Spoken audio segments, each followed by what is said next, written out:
tinta a óleo, né, do óleo sobre tela. Comecei com o grafite por um impulso assim, uma vez que eu estava trabalhando lá no Cambucinho e entrar em contato com o pessoal do grafite, né, os gêmeos, o Easy, a Nina, e ver aquilo todo dia me empolgou de uma forma que eu falei, putz, eu preciso fazer alguma coisa parecida com isso também, né, no sentido de expressão e tal.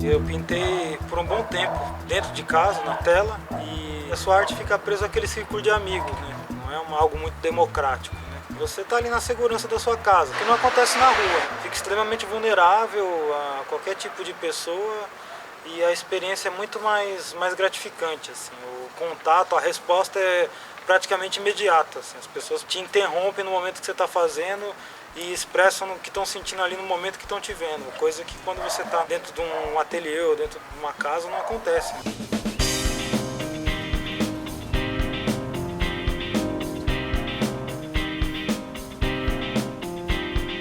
Eu me formei em arquitetura e urbanismo, entrei na faculdade em 98. Em arquitetura a gente tem história da arte, além de uma carga de geometria bem interessante, assim.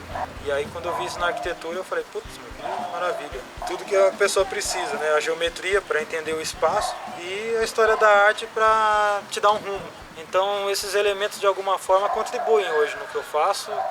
Eu tenho uma noção certa, assim, tipo, quando eu vejo um muro eu sei de que maneira eu vou compor o espaço, de que maneira eu vou usar ele, da forma que de repente eu consiga aproveitar melhor o possível aquele espaço.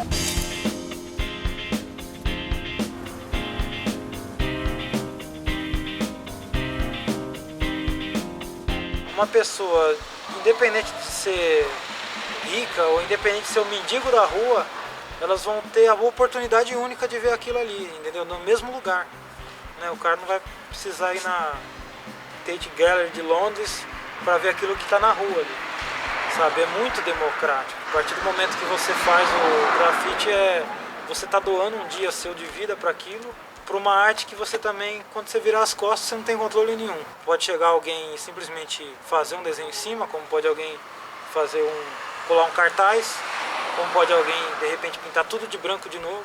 É um exercício de humildade, talvez. Você se doar um pouco pro próximo nesse sentido, sem esperar o que vai acontecer depois daquilo.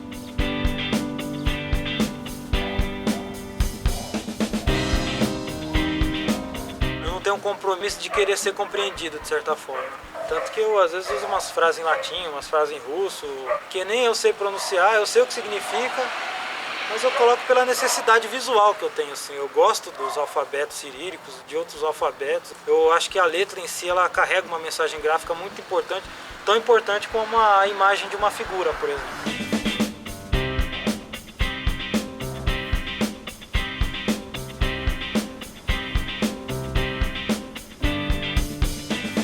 O negócio é você ser fiel ao que tem dentro de você, porque cada pessoa dentro de si ela carrega um universo particular, né?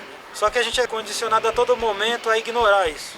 As mídias em si, elas têm a tendência a massificar as pessoas, né? A fazer com que elas sejam iguais, sempre iguais. Então é sempre o mesmo tipo de pessoa. É o sujeito trabalhador, é o sujeito que assiste TV, é o sujeito que gosta de futebol e é o sujeito que gosta de carnaval. Tipo, é um certo roteiro que tende a massificar as pessoas e anula as identidades de cada um. E na arte é uma das raras oportunidades que você tem de expressar a sua individualidade, mas expressar ela para um coletivo, que às vezes não tem noção que eles também carregam essa identidade dentro de si. Então, se você tem uma mensagem para passar, seja fiel àquilo que você sente, independente do que vão pensar.